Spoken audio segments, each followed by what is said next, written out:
நண்பர்கள்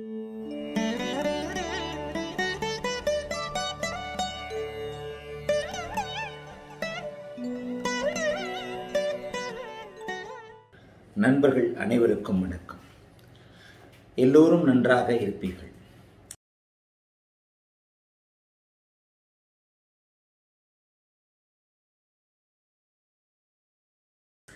இன்று நம்முடைய பிரீமியம் வீடியோவில் 8ஆம் இடமும் ராகுவும் அப்படிங்கிற ஒரு சில நுணுக்கங்களை விளக்க இருக்கிறேன். அதிலே பொதுவாக நம்முடைய சுபத்துவ பாபத்துவ அமைப்புகளில் சில நேரங்களில் என்ன சொல்லிட்டு வரேன் அப்படின்னு சொன்னால், எண்களுக்குள் இல்லை ஜோதிடம், சுபத்துவ பாபத்துவ அமைப்புகளுக்குள்ள தான் இருக்குது அப்படின்னு சொல்லிட்டு சில நேரங்களில் இந்த கேந்திரங்கள் மறைவிடங்கள் என்பதை நீங்கள் சுபத்துவ பாபத்துவ அமைப்புகளின் அடிப்படையில் உங்களுக்கு புரியணுன்றதுனால சில நேரங்களில் சொல்கிறேன். ஆயினும் இந்த கேந்திர கோண மறைவிடங்களை எங்கே எப்படி எந்த இடத்தில் பொருத்தி பார்ப்பது என்பது உங்களுக்கு கண்டிப்பாக அனுபவத்தின் அடிப்படையிலும் ஒரு பழக ஞானத்தின் அடிப்படையிலும் கண்டிப்பாக ஒரு நிலையில் உங்களுக்கு வந்துவிடும். இப்போது ஒரு உதாரண ஜாதகம் காட்டப்போகிறேன். அதாவது பாவத்துவமும் மறைவிடங்களும் கூடி நிற்கும் நிலையில் ஒரு மனிதனுக்கு வயதிற்கேற்ற வகையில் எப்படிப்பட்ட தன்மைகள் இருக்கும் அப்படிங்கிறத. பொதுவாகவே ஒரு கிரகத்தின் நீச்சம் என்பது பாபத்துவத்தின் ஆரம்ப அல்லது கடைநிலைன்னு சொல்லலாம். எந்த கிரகமும் நீச்சம் அடையக்கூடாது. அதாவது 9 கிரகங்களும் நமக்கு தேவைதான் என்கின்ற அமைப்பில் ஒரு நல்ல ஒரு ஜாதகத்தில் அனைத்து கிரகங்களும் அவைகள் லக்ன அசுபராக இருந்தாலும் கூட அவைகள் நட்பு நிலைமைக்கு கீழே இருக்கக்கூடாது. இப்படிங்கிறது ஒரு ஒரு ஜோதிடத்தை தெளிந்த பிறகு வரக்கூடிய ஒரு அனுபவ அறிவாக இருக்கும். எத்தகைய ஒரு கிரகமாக இருந்தாலும் கூட 9 கிரகங்களும் ஒருவருக்கு தேவை. ஆயினும் அதில் 4 கிரகங்கள் அவருக்கு நன்மைகளையும் 4 கிரகங்கள் நன்மைகள் அல்லாதவைகளையும், இதில் தீமைகள்னு கூட நீங்கள் எடுத்துருக்க வேண்டாம். ஏன்னா கிரகங்களின் கூட்டு கலவை தான் மனிதன் அப்படிங்கிற நிலைமையில் எல்லா கிரகங்களும் பலவீனமாக இருக்கக்கூடாது. எந்த கிரகம் எந்த நிலையில் தசாநாதனையும் உள்பட, ஏன்னா ரூலிங் பீரியடு ஒரு தசையின் அடிப்படையில் தான் சம்பவங்கள் நடக்கின்றன அப்படிங்கிற அமைப்பில் 4 கிரகங்கள் படு மோசமாக இருந்தாலும் கூட நட்பு நிலையில் அருமையான ஒரு அமைப்பில் அமர்ந்திருக்கின்ற லக்ன அசுப கிரகங்கள் தசை நடத்தும் போது அந்த மனிதன் ஒரு அளவிற்கு தெளிவான வாழ்க்கையையே நடத்துவார் அப்படின்றது ஒரு விதி. ஆக கிரகங்களை பற்றிய புரிதல் அப்படிங்கிறது சுபத்துவ பாபத்துவ அடிப்படையிலும் பாரம்பரிய ஜோதிட அமைப்பு சொல்லுகின்ற அந்த மறைவிட கேந்திர கோணங்களின் அடிப்படையில் அமையணும். நான் சொல்லுகின்ற எண்களுக்குள் இல்லை ஜோதிடம் அப்படிங்கிறத பெரும்பாலானவங்க அந்த சுபத்துவ பாவத்துவ அடிப்படையில் புரிஞ்சிக்க மாட்டேன்றீங்க. அப்படின்றதுனால தான் அதற்கு ஒரு கூடுதல் முக்கியத்துவம் கொடுக்க சொல்லுகிறேன். இப்போது 8ஆம் இடத்துல ராகு இருக்கிறதுனால அதோடு கூடுதல் பாவத்துவமாக மற்ற கிரகங்கள் அமைந்திருப்பதால் ஒரு என்ன நடக்கிறது அப்படிங்கிற ஒரு ஜாதக அமைப்பை பார்ப்போம். சரி, இப்போது திரையில் ஒரு ஜாதகம் தெரிகிறது. இந்த ஜாதகர் ஆண். இந்த ஜாதகர் 22 மார்ச் 1990 மதியம் 12:30 திருநெல்வேலியில் பிறந்திருக்கிறார். இப்போது ஜாதகம் உங்களுக்கு வரும். ராசி கட்டத்தை வாசிச்சிடுறேன். மிதுன லக்னத்தில் பிறந்திருக்கிறார். லக்னத்தில் குரு திக்பலம், 8இல் சந்திரன், சுக்கிரன், செவ்வாய், சனி, ராகு ஆகியவை 8ஆம் இடத்தில் மறைந்திருக்கின்றன. லக்னாதிபதி புதனுடன் நீச்சபங்கமாக இருக்கிறார். 2 கிரகங்கள் பூரண திக்பல நிலையில் இருக்கின்றன. சூரியன் 10இல் திக்பலம், லக்னாதிபதி நீச்சம். ஆயினும் லக்னாதிபதி பரிவர்த்தனையாகி இருக்கிறார் குருவுடன். ஆக 1-10 கூடியவர்கள் பரிவர்த்தனையான ஜாதகம். நவாம்சத்திற்கு வந்து விடுவோம். சரி, தசை இருப்பு.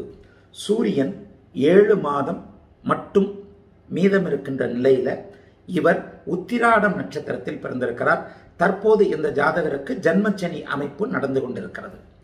நவாம்சத்திற்கு வந்துவிட்டால் நவாம்சத்தில் எண்கள் இல்லை, நவாம்சத்தில் பார்வை இல்லை, எண்கள் இல்லை, சுப வர்க்க அமைப்புகள் மட்டுமே இருக்கின்றன அப்படிங்கிற அடிப்படையில் புரிந்து கொள்ள வேண்டும். நவாம்சத்தில் லக்னத்திலிருந்து 1, 2 என்கின்ற எண்கள் கிடையாது. நவாம்சத்தில் மகர லக்னம், லக்னத்தில் சனி கேது, குருவின் வீடான மீனத்தில் சந்திரன், சுக்கிரனின் வீட்டில் செவ்வாய், ரிஷபத்தில் செவ்வாய், கடகத்தில் சுக்கிரன் ராகு, கன்னியில் சூரியன், துலாத்தில் புதன், தனுசில் குரு. இது நவாம்ச நிலைமை. சரி, இப்பொழுது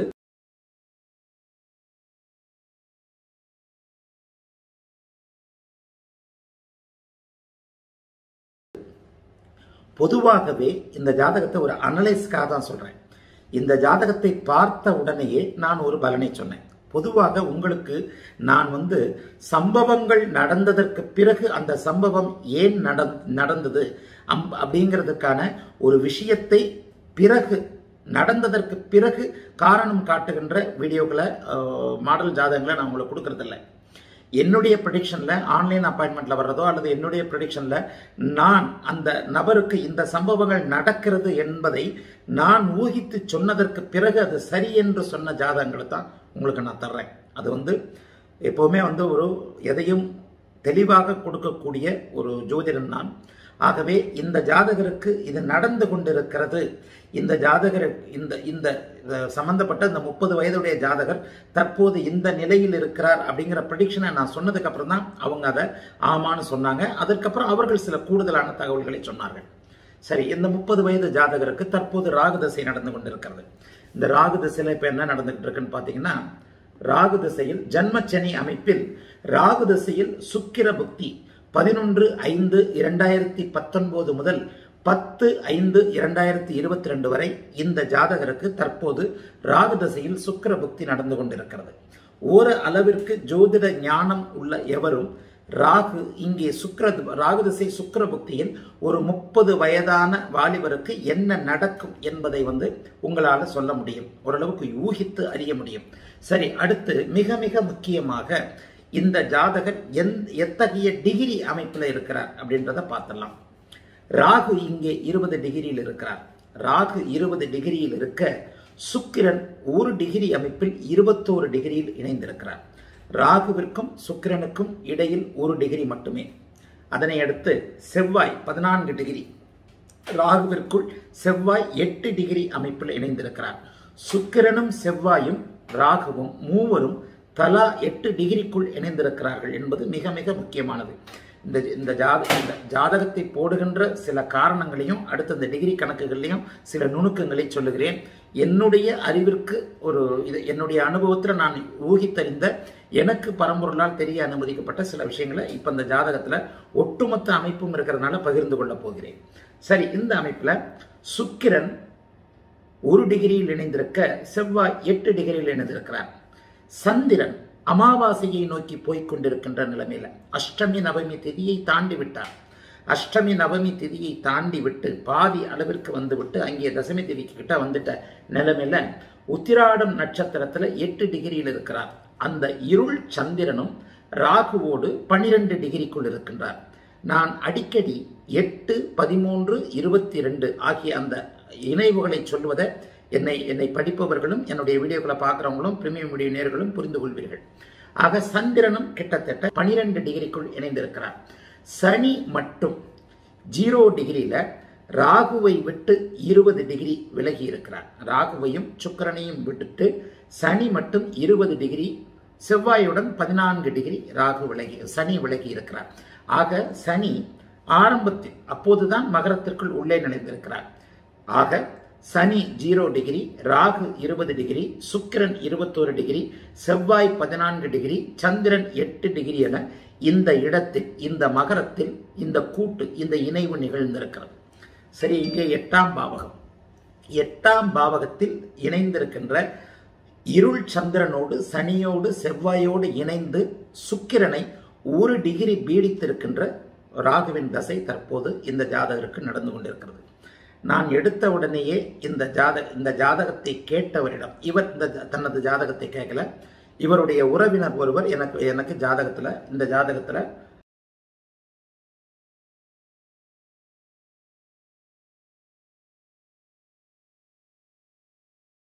ப்ரெடிக்ஷன் கேட்கிறாரு. எடுத்த உடனேயே நான் கேட்ட கேள்வி அவருக்கு, இந்த ஜாதகர் தன்னை விட வயதில் மூத்த ஒரு தகாத ஒரு தொடர்பில் இருக்கிறாரா, ஒரு பெண்மணியோட தொடர்பில் இருக்கிறாரான்னு கேட்டேன். அப்சல்யூட்லி கரெக்ட் குருஜி, அதற்காகத்தான் இங்கே உங்ககிட்ட அப்பாயின்மெண்ட் அப்படின்னு நான் எடுத்த இடத்துல முதல் கேள்வியே என்னோட கேள்வியே, ஜோதிடத்தில் வெகு நம்பிக்கை உள்ளவர்கள், ஓரளவிற்கு அனுபவம் உள்ளவர்களால் இதை கண்டுபிடிச்சிட முடியும். அதாவது 8இல் ராகு மறைந்திருக்கிறார், செவ்வாய் சனி இணைவு இருக்கிறது, சுக்கிரனை 1 டிகிரியில் பீடித்திருக்கிறார், ராகுவின் தசை நடந்து கொண்டிருக்கிறது. நான் கேட்ட கேள்வி, தன்னை விட வயதில் மூத்த ஒரு பெண்மணியோடு தற்போது இவர் தொடர்பில் இருக்கிறாரா? ஆமாம் குருஜி அப்படின்னு சொல்லிட்டு அவர் கூடுதலாக சொன்ன தகவல்கள். அதனை அடுத்து அவர் என்ன நடக்கும் ஏது நடக்கும் அப்படின்னு சொல்ற போது அவர் அந்த பெண்மணி விதவை என்பதை அவர் சொல்றார். ஜாதகம் கேட்டவர், நீங்கள் சொன்னது சரி, இந்த ஜாதகர் தன்னை விட 10 வயது மூத்த, தற்போது 40 வயதாகி கொண்டிருக்கின்ற ஒரு விதவை பெண்மணி. அதாவது நீங்க வயது மூத்த பெண்ணுன்னு சொன்னீங்க, அவர் விதவை பெண்மணி. கொஞ்சம் உங்களுடைய ஒரு ஆர்டிகிள் கூட நான் படிச்சிருக்கிறேன், ஒல்லியான விதவை பெண்மணின்னு சொன்னீங்க, அது இங்கே பொருந்தது. அதை டக்குன்னு நம்மளால கணிக்க முடியல. ஏன் அப்படின்னா, இந்த ஒல்லியான பெண் அப்படிங்கிறத நான் நீச்ச புதனை வைத்து குறிப்பிட்டிருக்கிறேன். மாலைமலர் கேள்வி இதுலேயோ ஒரு தடவை ஒல்லியான அமைப்பு, பருத்த உருவத்தை கொண்டவர் குரு என்றால் ஒல்லியான உருவத்தை குறிக்கக்கூடியவர் புதனாக இருக்கும்.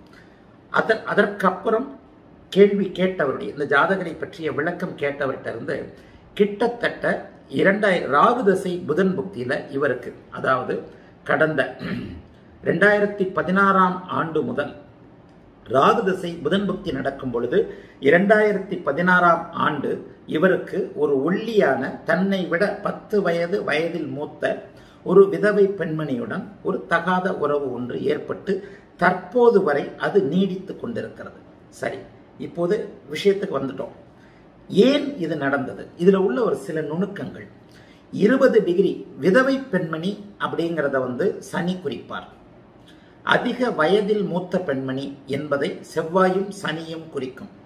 ஒல்லியான பெண்மணி அப்படிங்கிறத ஒல்லியான பெண் அல்லது ஒல்லித்தன்மையை புதன் குறிப்பார்.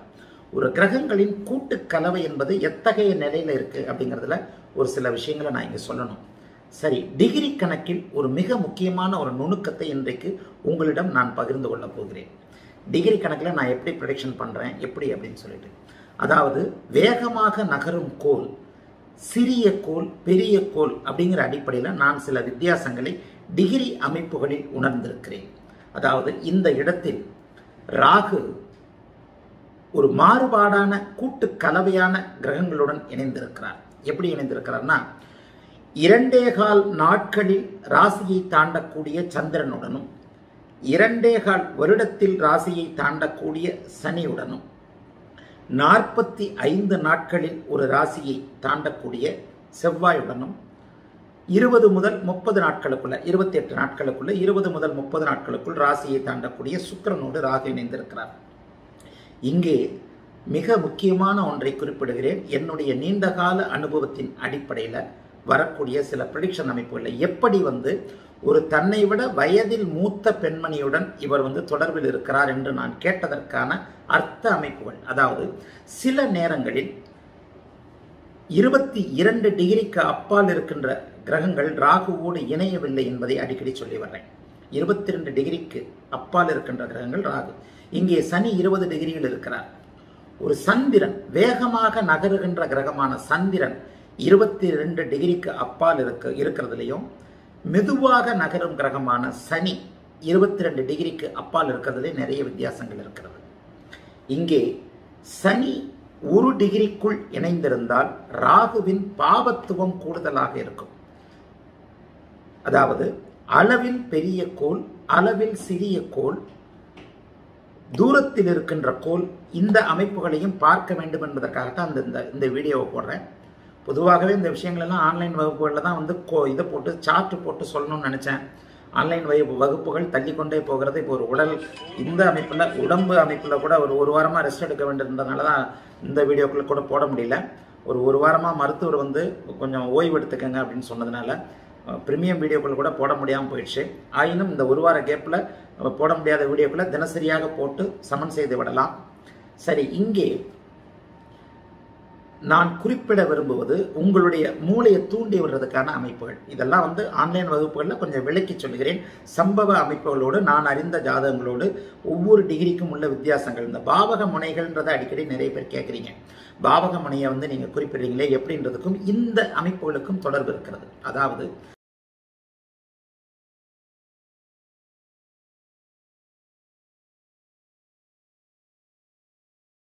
சனி இங்கே அளவில் பெரிய கோள், சுக்கிரன் இங்கே அளவில் சிறிய கோள்.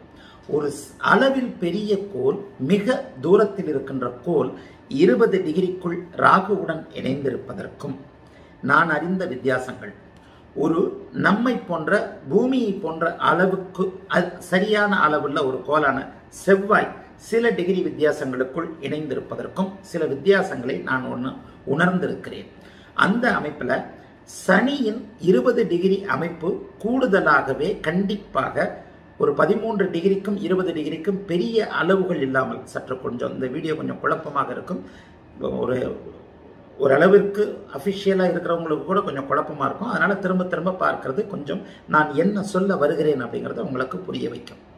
இந்த அமைப்பில் சந்திரன் 2 டிகிரியில் இருக்கின்ற ஒரு நிலைக்கும் சனி 20 டிகிரியில் இருக்கின்ற நிலைக்கும், பாபத்துவ சந்திரன் 2 டிகிரியில் இருக்கின்ற நிலைக்கும் ஒரு சுபத்துவ அமைப்பில் ஒரு சாதாரண நிலையில் இருக்கின்ற சனி 20 டிகிரியில் இருக்கின்ற நிலைக்கும் ஒரே போன்றதான ஒரு பலன்கள் ராகுவிடமிருந்து இருக்கும்.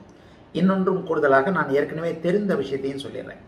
இங்கே ராகு தசை நடந்து கொண்டிருப்பதால் மட்டுமே இந்த நபருக்கு இது போன்ற அமைப்புகள் நடக்கின்றன. அதாவது ஒரு கிரகம் எப்படி கெடுக்கும் எப்படி கொடுக்கும் என்பதற்கான ஒரு வித்தியாச அமைப்பாக இந்த ஜாதகருக்கு தற்போது ராகு தசை நடந்து, ஏன்னா பிறந்ததிலிருந்தே அந்த ஜாதகர் அப்படி ஒன்றும் சரியான அமைப்பில் இல்லை.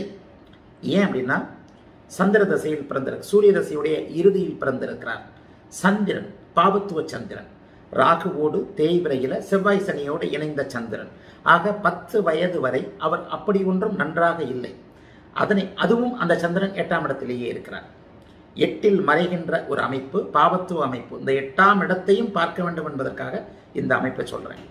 அடுத்து செவ்வாய் மிதுன லக்னத்திற்கு வரக்கூடாத செவ்வாய் அமைப்பு, அங்கே உச்சனாக இருக்கின்ற செவ்வாயின் அமைப்பு. மிதுன லக்னத்திற்கு அவர் பாபத்துவ நிலையில் உச்சனாக இருக்கின்றார்.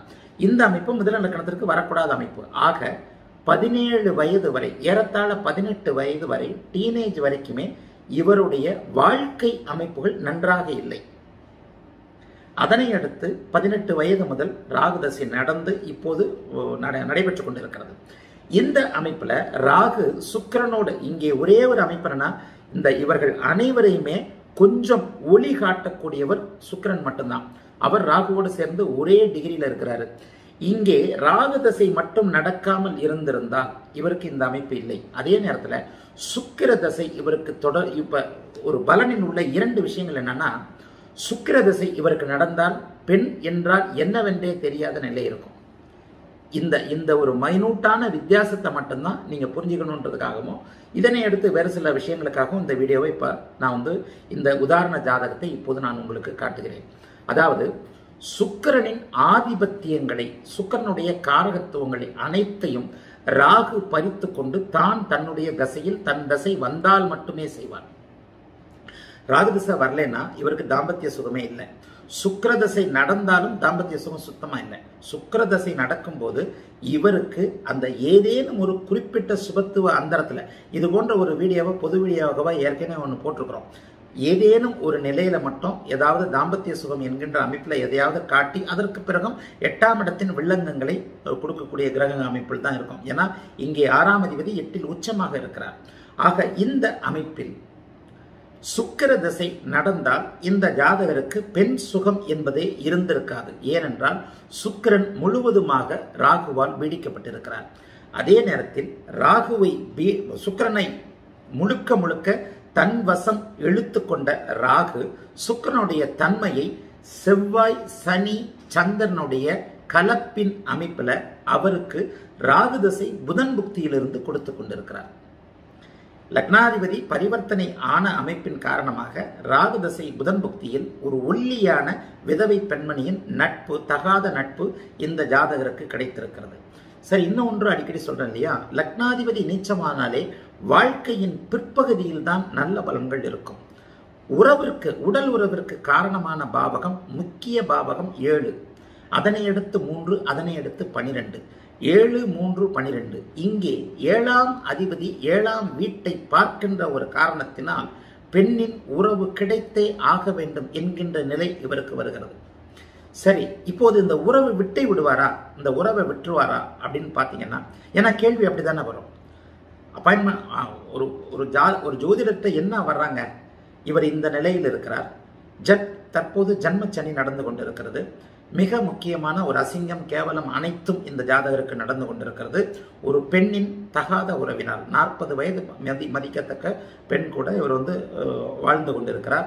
இதனால குடும்பத்திற்கும் எங்களுக்கும் அப்படி இப்படி பெரிய அமைப்புகள் நடந்து கொண்டிருக்கின்றன. ஏன்னா இங்க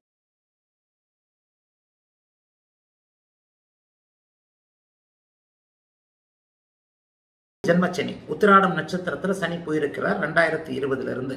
அப்ப ஜென்ம நட்சத்திரத்தில் சனி போகும்போது ஒருவருடைய மனது முழுக்க முழுக்க வேறு விதமான அன்றைய காலகட்ட அமைப்புகள், நான் அடிக்கடி ஒன்று சொல்லியிருக்கிறேன் இல்லையா, ஜென்ம நட்சத்திரத்தில் போகும்போது எந்த விதமான தசை அமைப்புகள் நடந்து கொண்டிருக்கிறதோ அந்த தசையின் காரகத்துவ அமைப்புகளில் நீங்கள் பாதிக்கப்படுவீர்கள் அப்படின்றத சொல்லியிருக்கிறேன்.